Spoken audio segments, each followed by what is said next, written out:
Alors l'ENAC, déjà, c'est un acronyme. Ça veut dire Nouveaux animaux de compagnie. Il date des années 80, 1984. En fait, c'est maintenant, ce mot a évolué, enfin cet acronyme a évolué.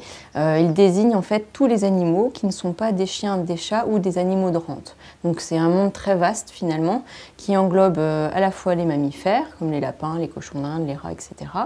Les reptiles, donc les serpents, les tortues, les amphibiens et les lézards, tous les oiseaux. Alors, ce sont ces animaux-là qu'on soigne au sein de notre clinique, mais ça englobe aussi d'autres animaux, type les poissons, on en voit quelquefois, pour les gens qui souhaitent les médicaliser, les insectes et les araignées.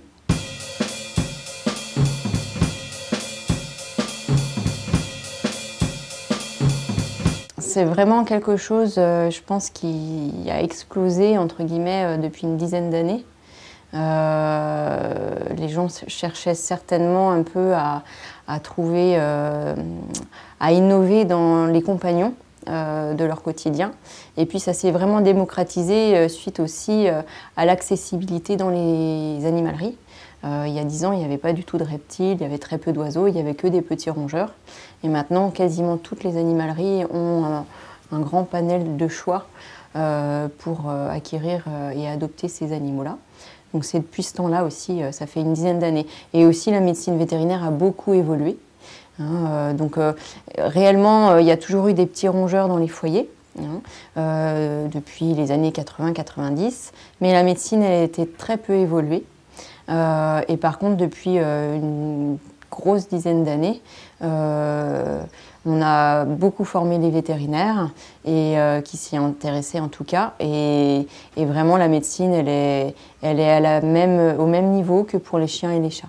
En fait, c'était plutôt une mode de chercher un animal un peu différent aux chiens et chats.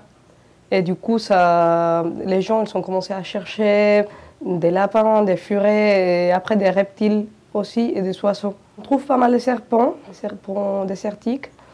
On trouve des lézards aussi. Par rapport aux mammifères, on trouve pas mal de... Bon, il y a plein de lapins, plein de cochons d'Inde. L'octodon, c'est un animal qui est assez à la mode aussi. Les furets. Et comme oiseaux, on a beaucoup de perroquets africains. Et il y a beaucoup de perroquets de l'Amérique du Sud aussi. Après, il y a aussi des insectes et des poissons. Ici, on n'en voit pas trop, mais ça englobe aussi les nacs. Il y a les chinchillas. À l'époque, elles s'étaient élevées pour faire des vestes, pour son pelage. Et là, c'est plutôt un animal de compagnie qui est très sympa et qui est très facile à gérer à la maison. On peut leur donner une très bonne qualité de vie.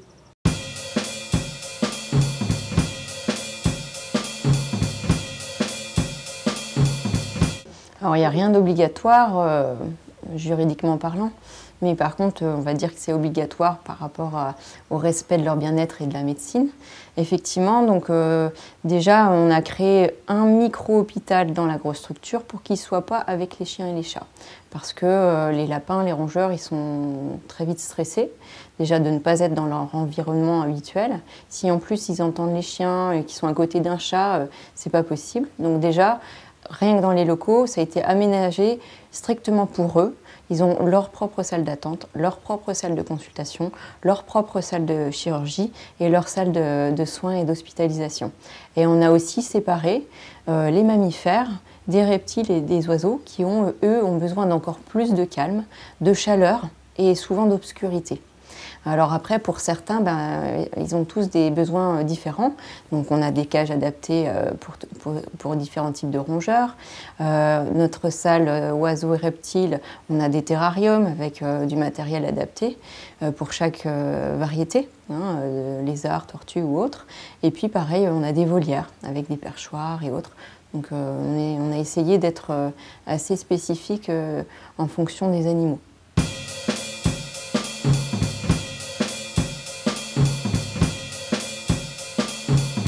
Alors, il n'y a pas de diplôme de reconnaissance actuellement, hormis un diplôme américain.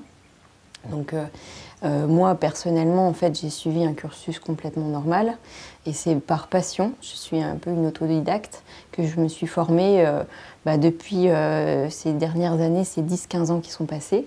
Et puis, de plus en plus, il y a beaucoup de communication entre les vétérinaires qui sont passionnés de ces animaux-là. Donc, on a réussi, avec des cas cliniques, à trouver un consensus pour régler les problèmes habituels. Et puis aussi, à apprendre à les connaître aussi au niveau de leurs besoins physiologiques, tout simplement. Hein. Donc maintenant, il y a des formations post-études normales, mais qui ne sont pas diplômantes. C'est pour ça qu'on ne peut pas avoir le statut de vétérinaire spécialisé. Je suis simplement une vétérinaire, on va dire, qui pratique tous les jours. Et donc, de ce fait, je les connais bien. Une réaction? Un témoignage? Commentez ce reportage sur dijonsanté.fr.